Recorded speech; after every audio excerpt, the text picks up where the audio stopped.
I'm Wem. And I'm Lewis. This is the Forest School Podcast. Let's go! Do I want to talk about what? I was going to say, do you want to talk about your cats I and dogs do want to theory talk about my cats and as well, dogs theory. or not? Because... Do you want to start with that? I tested it out as a metaphor the other day. I was thinking about how I think you could group a lot of educational ideas and a lot of like pedagogy into cat education or dog education. And what I mean by that is the way in which there's loads of sweeping statements in this metaphor, obviously. But I was thinking about the way in which people normally interact with those animals. And I was thinking about the differences about the way you would proffer activities to a dog in terms of like just absolutely, if you were going out and going for a walk or something. I say this as someone who's never had a dog, but you know, you sort of amp it up. We're in a pack. We're doing this together. One person's taking the lead. There are definite rewards and sanctions and like coercion and hierarchies and leader of the pack and all these things. Okay. Although if you listen to like modern dog behaviorists, they're like, actually that kind of like alpha male lead with the pack thing is not correct. It's outdated. But I know what you're saying. This kind of like dopamine driven kind of like do the thing. Yeah, happy waggy tail. You know, kind of high energy. Like you do the thing and then you get a reward for it. And then you do, what's the next thing? Tell me what to do next. And I think sometimes that anyway. is subconsciously how people imagine the participants in their, I think it tends to be a more short-term provision is how people view like the session should go. Like a forest school session should be like, we do this and then it's great. And then we get that thing and then it's great. And then we go for a walk and then it's great. And we do. And then I was thinking about, okay, so what's the other bit of that then? Is the other bit cat education where you gently put out your hand and almost ignore them and go, look, this is just here. If you want to sniff my hand and see if I'm a safe person, that's fine. And maybe I got you an activity, but if you want to just sleep in the box, then hey, we're just happy that you slept in the box. And like the expectations and the energy that you come to that situation with is so different. And we did have someone start recently, a volunteer start with us. And I was trying to sum up that whole experience that we've talked about loads on the podcast of like amping up like an offer in a dog style of like, guys, does anyone want to, I reckon we could. And they're like, no. The cat response of like, no. And I was trying Do you think what you're describing is different to the low arousal approach, or do you think it's the same thing, differently worded? I think it's different because you can tell me if you understand things differently. So my understanding is that part of the low arousal approach can be removing decision making from the process. And in some ways, you can be high energy, low arousal because in that first scenario, it is in some ways low arousal because you are holding the reins of like, I trust that the leader will show me what happens next. I trust that we'll be taken to the next place. You're not making lots of decisions. And in the same way that like in air quotes, cat style could be seen as high arousal because you're putting lots of the decision making onto the participant. So I think it's more about vibes and energy than necessarily neatly fitting into the low arousal thing. Hey, podcast listeners, if you are enjoying the show, there's a small but very powerful thing you can do to support us, and it's completely free.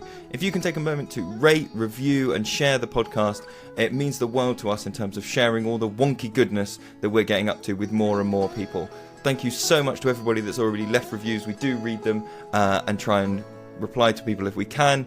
Sharing it and getting the word out to more people really helps what we're doing. Thank you all so much. Okay, so then it sounds to me like we talk so much about demands, don't we? That it's very closely linked to that and in the same way that cats can kind of smell it. Oh yeah, they know. Like, they know the one. If you're the one that bends down and goes puss, and then they go to the person that wants them to go. Ugh. Yeah, that is just chill and like not giving eye contact. Yeah, very still and calm and like literally don't care. Yeah. Like literally don't care. And that, I think it's interesting, isn't it? Because it's not to say that one style no, approach is not at better all. or That's worse not than the what other. I'm. I don't Yeah. think. Like some groups and some sessions, like, and even with the same group over the course of a day, for example. So there might be a time where that kind of like dog style thing is needed, isn't there? Like you and I will both do it sometimes in terms of like, right, everyone's at a really low ebb now. We need to move around, or we need to, like, I need to scoop some people up and like carry them with me because I've given them the opportunity to kind of make their own choices and do some stuff, and they're really floundering, and then that's not working for them right now. So they need me to kind of be the ship that carries them along. And to get a win, you know, we talk about that, don't we, in terms of like dopamine, like I did a thing and it blooming worked, and like, yeah, I've got that dopamine now. So that's not to say that kind of dog style, if you want to put it. No, let's refer to, let's be more cutesy about it. Let's call it like doggy style. That's. Oh no. Oh my God. But yeah, certainly I think it comes with trust as well, doesn't it? With people kind of letting their guard down and being their own real self and not masking and not trying to please you, and just being like, yeah, I'm just going to see what today throws up. That once you get to that stage, it's kind of cringy sometimes to be that like, come on everyone, we're going to do the thing and disingenuous. Feel the benefits. Like, yeah, and people are like really at home and genuinely not afraid to show you or tell you what they think, and also they feel ownership over the space and the community, that they don't need that, so they're kind of looking at you going, that's what I mean in terms of, I think it's more common in short-term programs or shorter-term programs, because one, you as a leader can uphold that energy way longer, but also the recipients can be in that paradigm, that hierarchy, paradigm, relationship, whatever you want to refer to it. But what I thought was useful about this metaphor was, quite often you and I will say, oh, there's another one that we're going to do maybe a whole episode on that we were talking about the other day, but I won't give that away yet. We're saying like sometimes it's useful to have metaphors to sum up all of this waffle, in that we can just very quickly go to each other, this needs a bit of big dog energy, doesn't it? Yes. Okay, let's go do big dog. Or like saying to a new person, like, hey, just so you know, these guys are real cat based. So like you can put the activity out, let them sniff it, but please don't have an ego attached to it, where if they don't pick it up, you know, like it just helps you to, get rid of the waffle, and in a way that's understood very quickly, go, yep, I've got it. I know how to interact in this scenario. And I like little bits like that. Yeah, the magic of metaphors. Yeah. Can I just, I saw a quote, which is in some ways very basic, but in other words, succinctly sums up some of this stuff, which is, there's a world of difference between insisting on someone's doing something and establishing an atmosphere in which that person can grow into wanting to do it. So I was chatting with somebody about kind of play-based education this week, and then this quote appeared in front of my eyes, and I was like, that is kind of it in a nutshell, in terms of like, you just create an atmosphere where somebody might decide that they want to do things. Like, that's forest school, do you know what I mean? Like, we're not going to insist that you do anything, but we're going to create a place where you might start having and also this is to say that would be cool. This is the approach that we are cultivating, because I think we need to remember that there are forest schools that run in a very like that, you know, dog-based energy, and there are things you have to do more or less at different forest schools. And so we're talking about like the ethos that we are cultivating. And this is exactly the conversation I had with this person this week. It's like, doesn't mean it's better. It's just our kind of play-based, intrinsically motivated kind of vibe. But anyway, yeah, thanks for the cat and dog metaphor. I think there's more to be said. I think as it develops and percolates now in practice, yes, we'll be able to go, it's not that, it's actually lemurs and giraffes. Now hear me out. It will be like that. Yeah, exactly. But you had a different topic. Yeah, or like not just cats, ginger cats versus teddy cats. I've got a tortoiseshell cat who... Oh my God. I mean, there's a thing that says that tortoiseshell cats, because there's something about their DNA, their genetic code is both, they're trying to be a brown cat and a ginger cat at the same time. And that they are apparently quite schizophrenic as a cat. And that 100% makes sense with my tortoiseshell cat. She wants to be a lap cat so much, but also she's basically got PDA. She can't let you be, she can't let herself be a lap cat because that would mean giving in. Yeah. Yeah. I saw a thing that said it was a photo of a beautiful ginger kitten and people going, help me, like he just like bites us all the time, like I don't know about cats, like can you guys like help me? People went, you bought a ginger cat? What did you expect? Like just person after person after person going, yeah, this is my psychopathic ginger cat, although I have a ginger cat who is lovely and very soppy, so yeah, exception proves the rule and all that. But yes, I have another topic, and the topic is, I'm going to read the name of the article. We're doing a academic-y, article-y one today. This article is called Disconnected, What Can We Learn from Individuals with Very Low Nature Connection by Alexia Barrable and David Booth, and published 30th of June 2022. So if you want to read the full article, you can probably we'll stick it in the links. The article belongs to the special issue, The Impact of Built, Natural, Social and Virtual Environments on Human Health.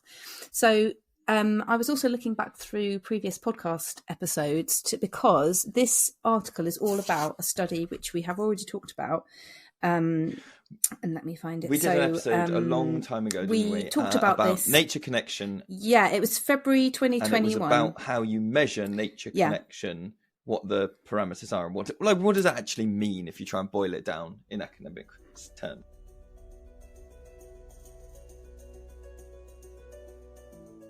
If you're enjoying the Forest School podcast, we wanted to let you know about the ad-free episodes and exclusive bonus content that you can get by joining us on Patreon.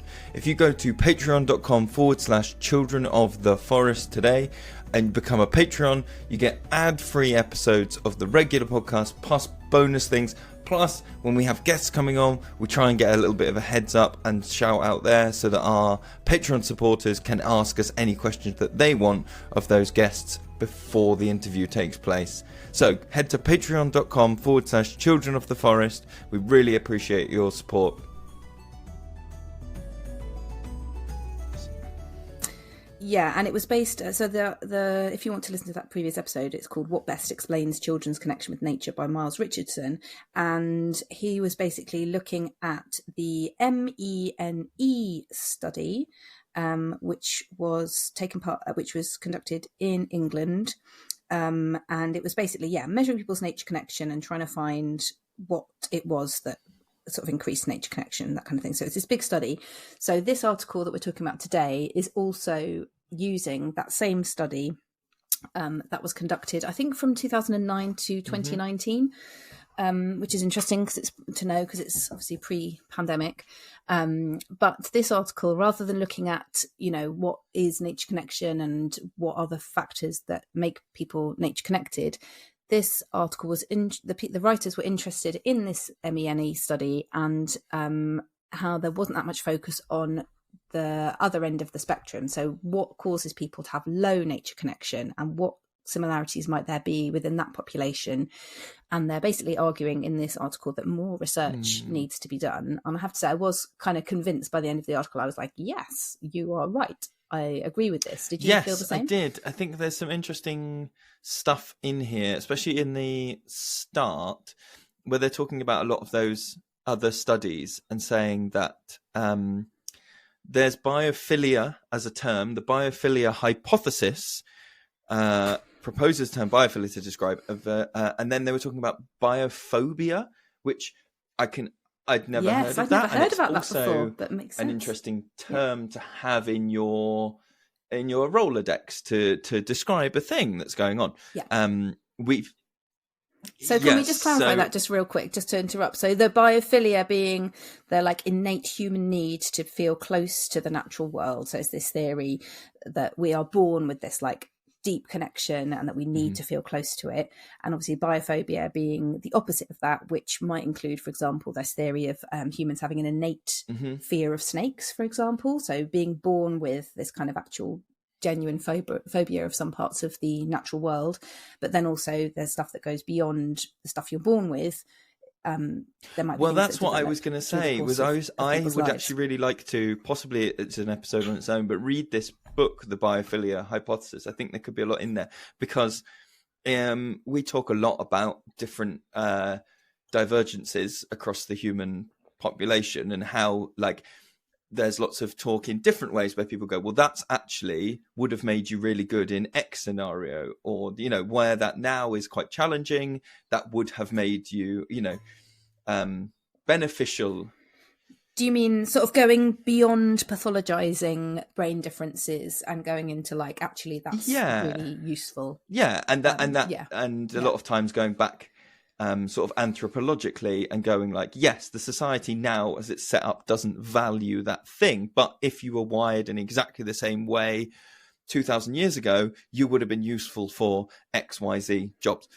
And so there's also something in there, I think, about biophobia being not just a natural thing of like, hey, snakes are everywhere, and so that's a useful biophobia, but also there being like, well, there would have been a proportion of the population that were wired to have a higher than average biophobia, and they would have acted in a like potentially a really interesting way of keeping the more biophilia, the risk-taking parts of the groups in check. So I think there's something really in there, like not saying biophobia is like negative, that it's not a thing that's like you're broken if you have biophobia, or that if you're not in that nature connected end. Because one of the things that was in there was about the distribution of the nature connected population, and saying that it is skews very high at the top end. Like there are, as I read it, and you tell me if I've read this wrong, it was saying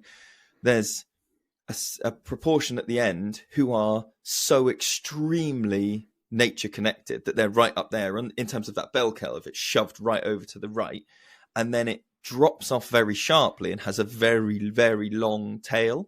So there's like some very nature connected individuals who are dragging the average up. But the tail on that data is very low. It's hard to do a visual description of things on a podcast, but hopefully I've done a half decent job there. But saying that in terms of population spread, most people are in that tail. It's only the extreme people on the end who are bringing that average up, because, you know, that's what those biophilia people do. Thank you so much for listening, everybody. And we wanted to let you know that we want to hear from you, the Forest School community. If you've got questions, topics you'd like to explore, books you want us to review, share your ideas and thoughts with us by emailing childrenoftheforest@outlook.com. Your input is what fuels our episodes, and we can't wait to connect with you.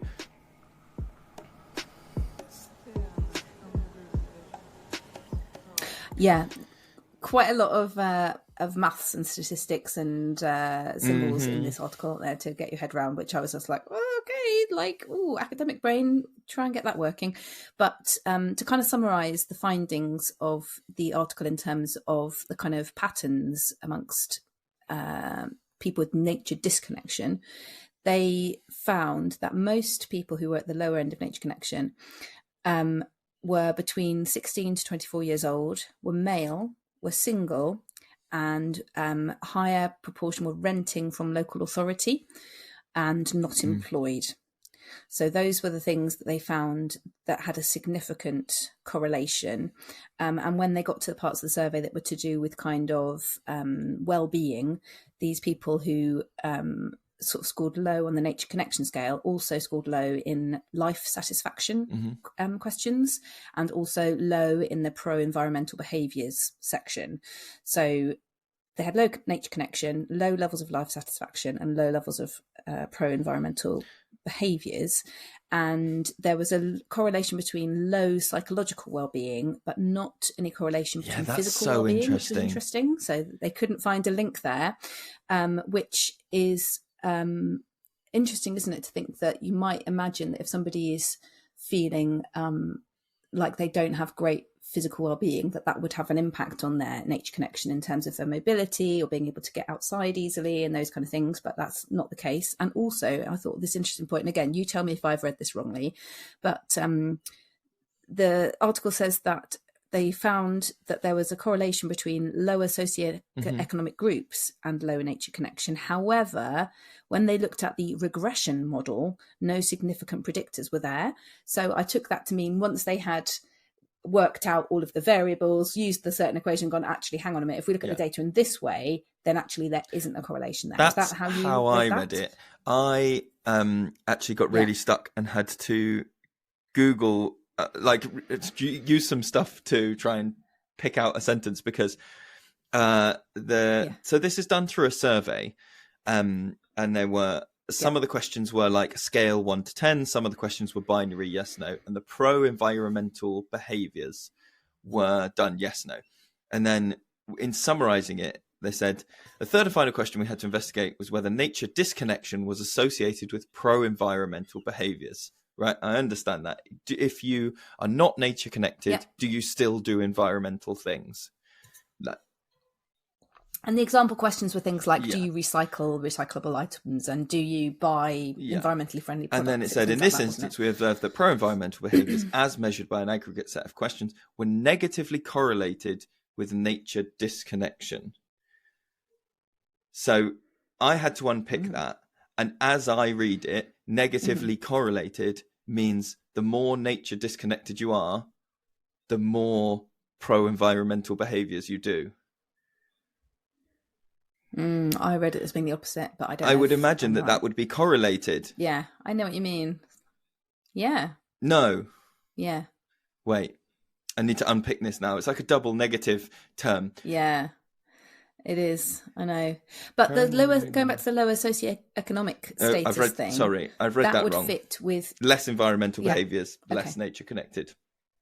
Yeah. I've just done all the double negatives in my head. I apologise, everybody that had to come on that journey with me. Yeah. You've untied that knot. But the lower socioeconomic group connection thing would fit with when we talked about the Natural England survey originally a few years ago. That was a key finding from that, wasn't it? That actually you might imagine that people as part of a higher socioeconomic group might have higher nature connection because they are, potentially being carted around to all these different places and traveling and maybe having more time with their parents kind of outdoors and all that kind of stuff.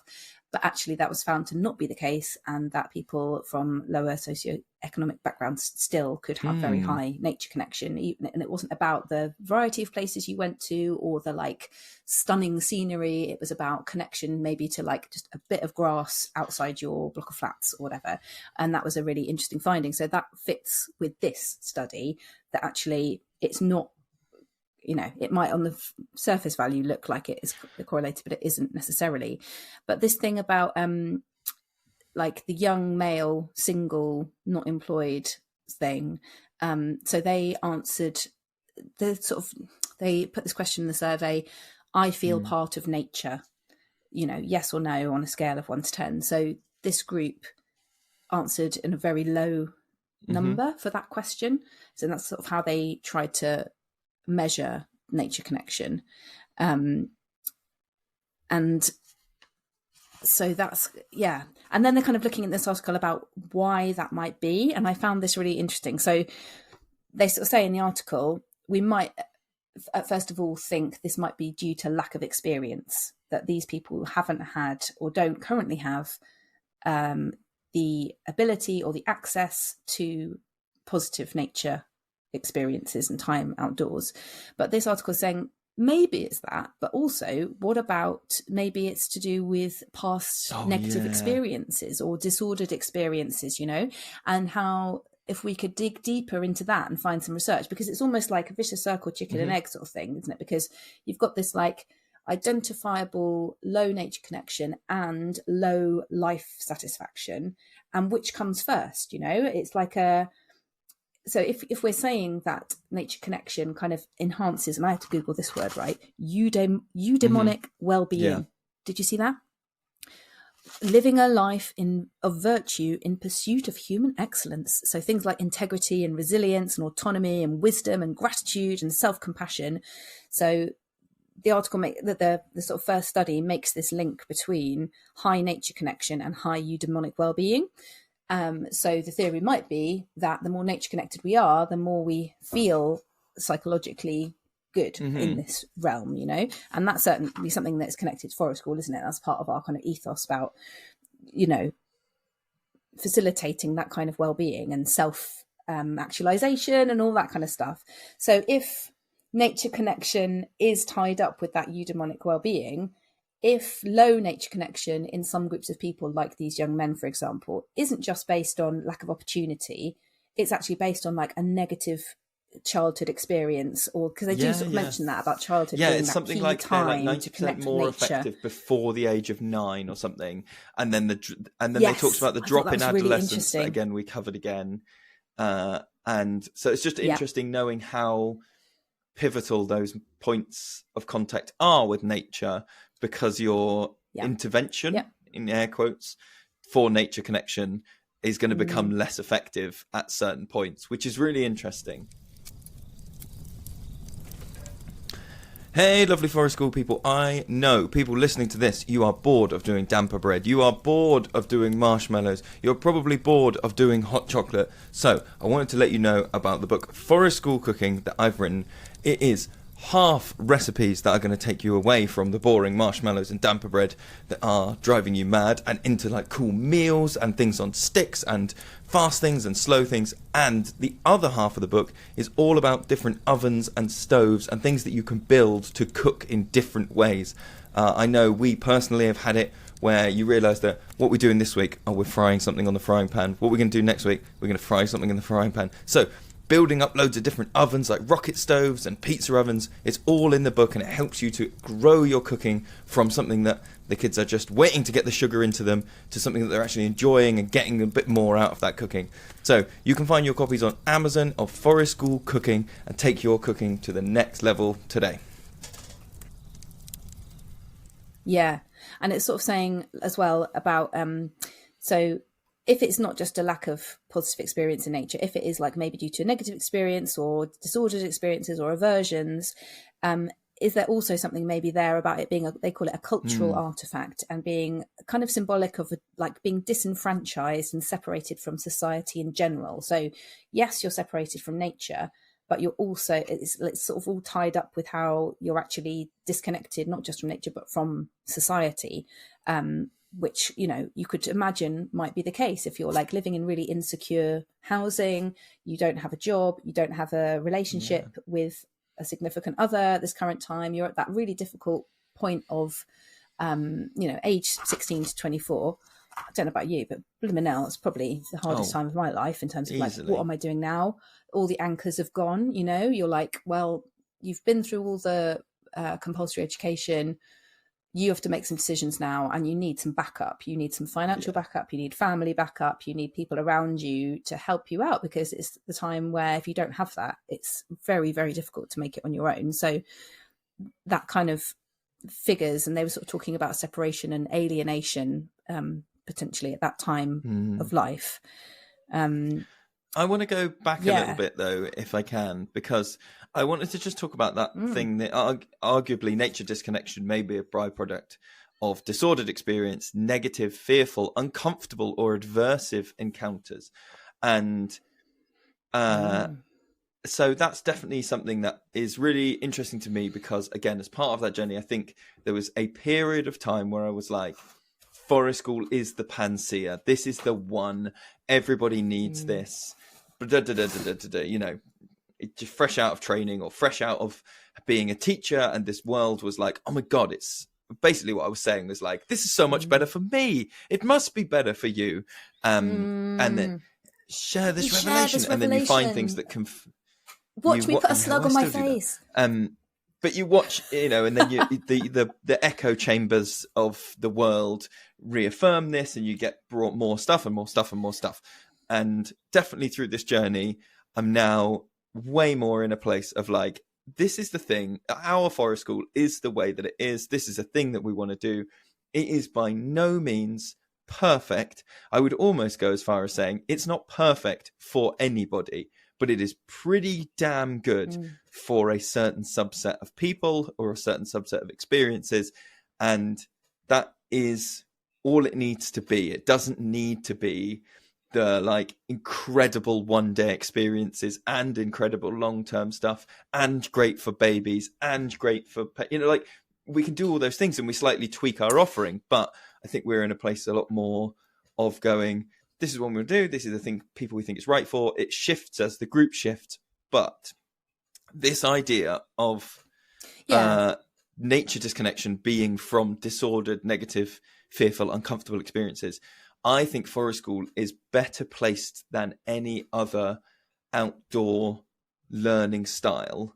And obviously I'm biased, right? But I think we are better placed than a lot of outdoor ed in terms of the ethos of meeting people where they are, and forest school morphing into a let me learn how you are comfortable in nature and let me facilitate that and we'll work that out, and a lot more will come to you. Whereas I think a lot of these uncomfortable, aversive, fearful situations come from practices of this is where the outdoor practice is, sink or swim, this is where you meet us, the walk is three hours long, or the site is over, site's a bad example, but the activities are these activities. If you don't like them for tactile reasons, or because of how we're doing this, or because it's dog energy, or because it's cat, like those things are, I would say, way more instrumental. And so I think as forest school leaders, we should be really amping that up in terms of our what we're advertising and what we are offering, particularly if you are offering things to schools and stuff. Is like, it's very easy to get a bushcraft instructor in and they will be great and they will do their own thing. But if you have got groups with different needs, or you've got groups with like social stuff that needs to go on, to be able to go, forest school is the one that's going to go and meet them there and slowly go with them in order to avoid these uncomfortable, aversive, fearful experiences. I really think we're best placed for that.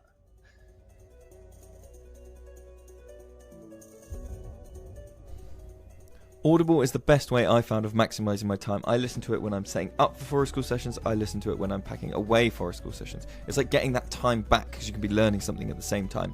If you want to try Audible and you use the link that's in the podcast description, then we get a little bit of a kickback and it can really help to support the work that we do. So if Audible is something you want to try, head to the podcast descriptions and click on the link there to sign up today. Yeah. I agree. And I think that having further research on that to try and find out, is there a correlation between adverse experiences when you're younger and then nature connection further on, and to try and find out a bit more about what those adverse experiences might be, because we might have some preconceptions about what those adverse experiences might be. Like, it might be like a sensory thing, but I imagine that there's actually quite a wide scope in terms of what negative experiences might be. Like, I remember you telling me about when you were a teacher and you weren't leading an outdoor session, you were taking your class to one and they ended up playing a ball game and the leader forcing them to go on one knee on the ground. So it was one of those. It was one of those. I'll tell the story because it's very short. It was one of those scouting games where you stand in a circle and you throw the ball to each other, and if you drop it, then you go down on one knee, and then it's two knees if you drop it again, and then you sit down and you're out. And it was with a class and somebody who was an autistic child, and so. One of the challenges he had was physical coordination, also had sensory stuff, also had whatever else. And I had to eventually remove the child because the person leading the session was like, he missed the ball. Obviously he missed the ball. That's not his skill set. It wasn't ever going to work. And the person was like, you need to go on one knee. and he couldn't do it, but he also couldn't have the words to do it. And the person who was leading it took the ball, picked it up and said, no, we have to wait. You need to go down on one knee. And this 7-year-old knelt down and hovered his knee above the ground. And the leader was like, no, you need to go down. It was like muddy. It had been raining for like 4 hours. And was like, no, you have to go on your knee. That's the game. We're not carrying on. And I should have done it sooner. But that was the point at which I just swept in and went, oh, me and him are going to, we're going to go somewhere else for a little bit. You carry on without us. But like, I mean, I should have been, if I was really trying to avoid that negative, I couldn't have avoided that negative experience for him, but I could have been quicker.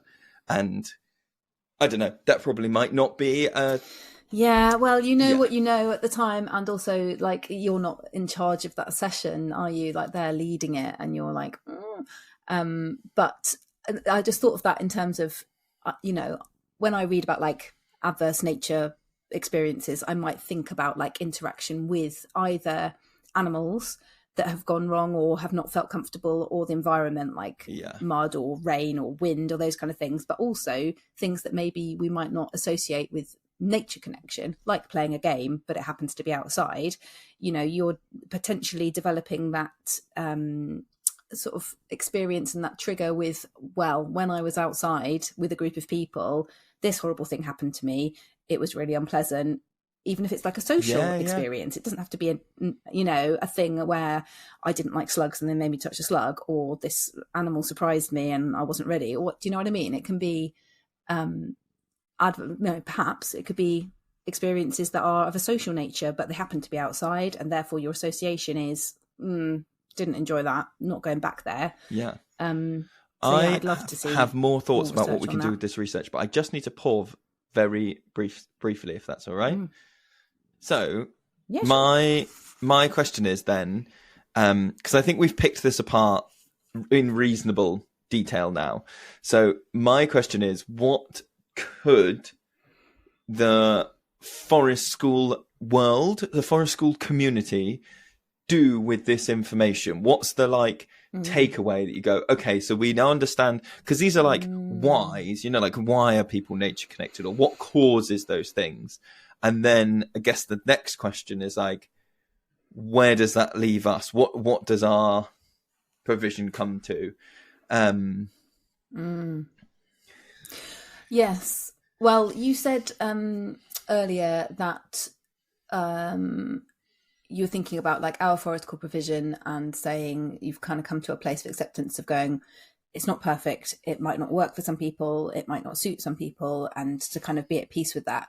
And as you were saying that, I was going to sort of interject and say, yes. And also, I think all the chats and reflections that you and I have about our groups are very, very often, if not always, based on how can we make this more accessible for people. And I don't just mean like physically accessible. How can we tweak what we deliver to make that person feel more safe, more at home, more able to self-actualize and attend? So, whether that be for our home ed groups in terms of things that, ways that we say things, or physical spaces that we create, or whether that be for our like parents and toddlers and thinking about, that person, I don't know if they were okay, like maybe they're struggling here and here. Routines is a big one, building stuff in regularly to go, that got really picked up well.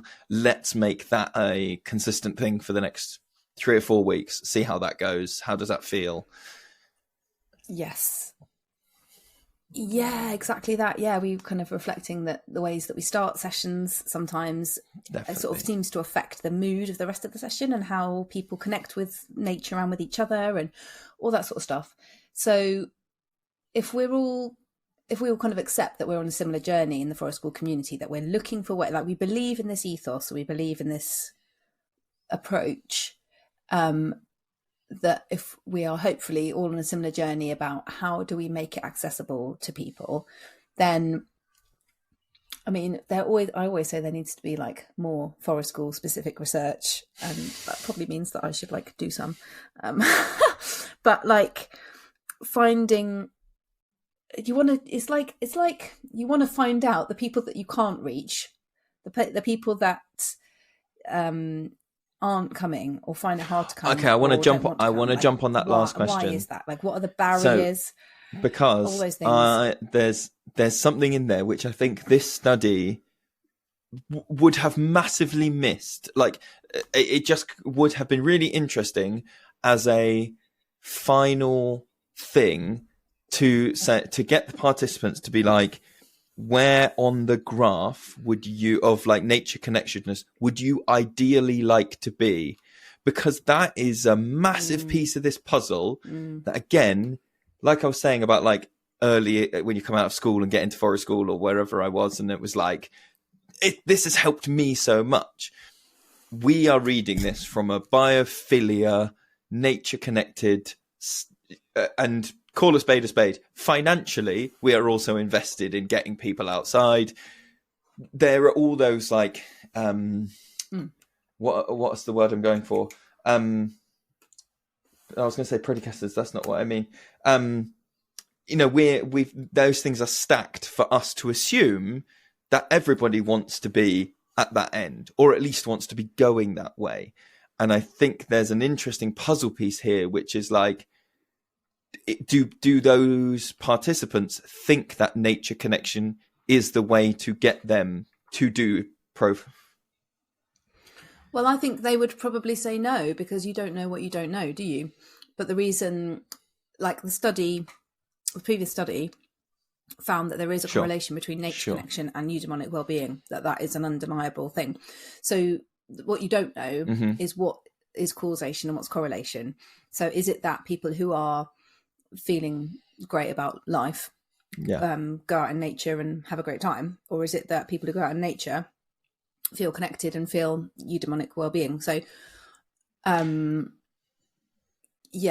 you don't know. And I think they probably would say, well, no, because that's the point, isn't it? If your nature connection is low, then your interest is perhaps low as well. You don't know what you don't know. There's also something about, I think, just from my own little bubble of experiences, I would say that I probably see the least number of groups or the least amount of advertising in the forest school world aimed at young men 16 to 24 who are single. Partly that is just, we live in capitalist world, and toddler groups are more profitable and consistent, and perhaps other demographics make better customers or make more consistent customers, or they align with that thing of like, who leads forest school sessions in terms of demographics, and then they go, well, I'll find more people like me because I know how to cater to them, and there are not many young male 16 to 24 year old people who are single in the forest school world, to my knowledge. That's an absolute reckon based on my experience, but well, you could just say underrepresented group. And also, like, it's weird, isn't it, to go, what kind of activity would you design and market to be aimed at that group? It's really interesting, because it's like, well, there's no precedent for it. It's almost like you kind of go, you sort of assume, well, those people are probably like catered for by, I was thinking about what experiences in the forest school or bushcrafty world that age group and that demographic would perhaps typically engage in. And what sprung to mind were kind of like bushcrafty stag parties. But then you might go, well, this actually, we're talking about young men who are single. So maybe they don't, and they're not in that world of like, oh, well, I'm getting married and my friend's getting married, and so we're going to this like bushcraft stag do thing. So that doesn't connect with that group. And then just kind of making assumptions about, well, that with that age group and that gender, if they were interested in nature, might be it as well, that it's not necessarily seen as a hobby for that or demographic. They're doing an apprenticeship, It's exactly. Yeah. Isn't that such a stupid preconception that it's a societal construct, isn't it? It's like, well, who goes and hangs out in the woods just for fun and enjoyment or relaxation or learning, but on a kind of just intrinsic motivation level, rather than you're doing a college course in flora and fauna of some kind. But yeah, just you kind of assume, well, if those people were interested in it, they'd be doing like a, you know, qualification in countryside management or tree surgery or whatever. I don't need to design anything for them or invite them, because they will be doing it already if they want to do it. And so, you know, and it's all that thing about feeling welcome because you see yourself represented. And if you don't see yourself represented because you'd love to, but you don't have a kid to take with you, you know, the amount of we've got an increasing number actually of younger male parents attending our toddler groups. Have you noticed that? That over the kind of 8 years we've been doing it has steadily increased. I think it started to increase with the not older, but sort of post age 24 male parents start, you know, attending, and it is the age is dropping, I would say, which is brilliant. But they've got a kid, they've got the kid is the excuse to go, and then you go, and then actually your kid's having an all right time, but you're having an absolutely I put a picture up the other day, didn't I, of that dad up a tree, you know, and I didn't write down, but his kid was maybe 30, 40 meters away playing in a treehouse. We had done this thing, set that up, and they were happily playing. And I just invited the dad and went like, do you want to come climb a tree? Because they were, there was sometimes there's that feeling of like, I can only do it if my kid's doing it, which again is part of this, isn't it? Is like, I'm allowed to light a fire if I'm doing it with my 1-year-old. I'm allowed to climb a tree. And I was, you know, quite often things I say at toddler groups are, you know, you can do it as well. Or I just, you know, go, I'm nearly, you know, I'm 16 stone and I jump on all of this. So any big people want to have a go, you can absolutely have a go. Trying to engage that. I find that with like food and drink as well. It's like, you know, I've made these pancakes or these hot drinks or whatever, and I have to literally go, grown-ups too, like you are allowed to eat the food. You know, that's all part of like community building. It's like, oh, am I? Like, is that okay? But yeah, sort of, oh my God, I think this is such a rich vein for exploration. Is like, what is the offer? What is the invitation? Well, can I offer a personal experience then, as someone who has been a 16 to 24-year-old male, single male, which is that like these things we're saying, I think there is in that period of time for lots of young men a period of like not feeling connected to society in general, being connected to your peers. Yeah, exactly. That's what I'm, you know, I'm agreeing with that. Says as well, and I think there is then, for at least me and people I knew, a heightened sense of like, look, I think there's a massive thing that's going on, which is that like we've commercialized more and more spaces, more and more social spaces, in a way that means that if you are not making purchases, you are not welcome in the centers of society. That like that is the way that things operate. You can't just hang out in shopping centers, any sort of street areas. Lots of communal spaces are now relegated to, but you have to buy drinks to sit in the coffee shop, which is not something that appeals to this demographic. Or then you have to drink, and then you have to be drinking alcohol. Okay, so that's where you congregate. They're all commercialized spaces, except for libraries. Libraries are the only place on a high street where you can go and not spend money, which is interesting. But I think there is also some... well, exactly. It's like hanging out on the street or in the park, and then you're demonized. Right. Then it's like, oh, you're a gang. But even more so, you're a bunch of... As someone that grew up like semi-rurally, going out and socializing in any sort of like wild space, there was definitely an assumption that there was going to be destruction, or that there was going to be, drinking and littering, or that there was going to be, that's where you were going so that you can have. Anyway, summarizing all of that is to say that like my experience of being in that age group was that the natural spaces were even more unwelcoming because there was an assumption of antisocial behavior implicit with people that would walk past, with anybody that would ask, parents, where you're going? Oh, we're going to go meet up in there and play, like that. So that's an interesting barrier, I think, for that age group, not just to the people who are in that age group accessing the provision, but also as a bias that people who own and maintain spaces to feel comfortable overcoming that prejudice in order to go we will bring that demographic in, and I will show them the space that we have curated. So I don't necessarily think I have the answers. I'm just acknowledging that those things exist, and those barriers are the ones we need to potentially look at. Yeah, it's very interesting, isn't it? Because you might you might make assumptions about like the world of kind of the more like bushcrafty side of being outside is sort of stereotypically a very male world. But it's almost like that comes a bit later when you're a bit older. Like I can see people who are involved in like the scouting movement or similar groups like that have a kind of way in there. That's like a kind of a space to be in nature and in community. Yeah. But if you're not in that, then like you say, you know, where is your access, and where is your, you know, I know forest school practitioners who run women's circles outside. I know forest school practitioners who run groups for teenage girls outside, and the kind, you know, like Mimi, and she'll like make sort of crafts and candles and things with them, and there's that kind of like crafting focus. But trying to sort of pin down, if you were going to offer it as a space for play, for example, for 16 to 24-year-olds, there's a kind of association with like gaming, isn't there? With that age group, it's like, well, that's what young men do. They game. Okay. That's the kind of like societal currently, like maybe view of like, if you said to somebody, imagine a boy or a man between 16 to 24 playing, what are they doing? I would imagine that most people would say gaming. And that's not necessarily true, but I think that's a societal you know, stereotype of that kind of age and their play. Whereas with teenage girls, you might get a bit more like, oh, they might be like, making things and crafting and chatting with each other and socializing and that kind of thing.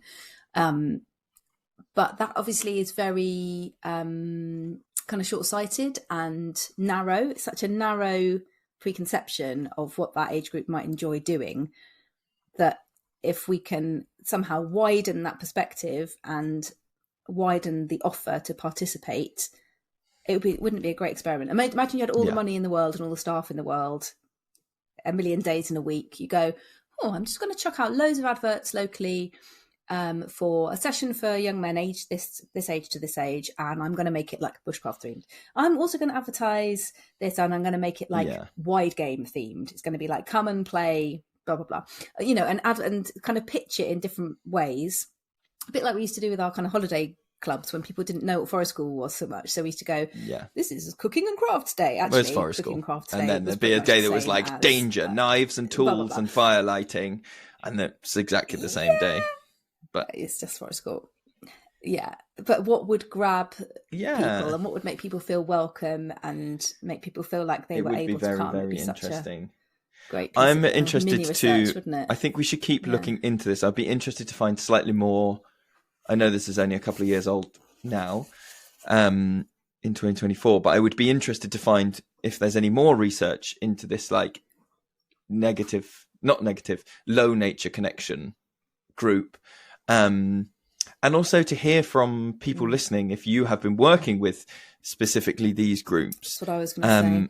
Please do put stuff on we've got our Facebook group where we put all loads of different things like that, or you can email us, or just get in touch on either any of our social media stuff and just let us know and go, I've been working with this kind of group and here's what's worked and here's what, because if we're saying that there is a group that is underrepresented or underserved, then anything we can do to share that and share best practice there could be really massive. Before we go, we've had more people join our Patreon. Thank you so much for people that have joined our Patreon. Yes. It really, really does help. Helps to make our time feel like it's worth putting the books and stuff in, and the time reading and prepping all the resources and editing and stuff. It really does help out just emotionally. Makes me feel like, people like the thing. That's good. Should keep doing the thing. So thank you to everybody that has either signed up on Spotify as a subscriber or has joined our Patreon. If you want to, you can go to patreon.com/Children of the Forest. And we have just, I think we are up to 5 guests in the chamber. And we're always in the pipeline, and we always put up, when we've definitely booked a guest, we put up a little thing on our Patreon beforehand and say, you guys get first access. What questions do you want to ask? And people will say, oh, can you ask this? Or can you make sure to ask them about that? So if you enjoy our episodes where we're interviewing people and you think, oh, I've always got a really good question, I wish they'd talk about this thing, jump onto Patreon, sign up, and you can send us questions. Yeah. Thank you so much for listening, everybody. We'll see you next time. Yeah. Bye. Yeah. Bye.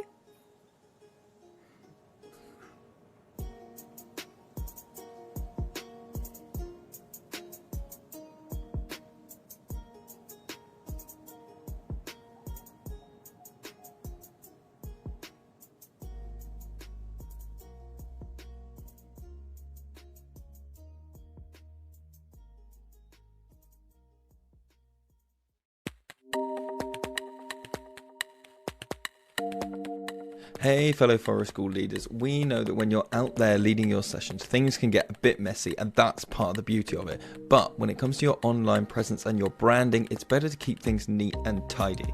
That's why we're introducing Fiverr, the one-stop destination for all your professional needs. You need a logo that reflects the spirit of your forest school, a website that's inviting as in your outdoor sessions, or maybe you're looking for someone to take care of all those nitty-gritty admin tasks, leaving you with more time to connect with nature and your students.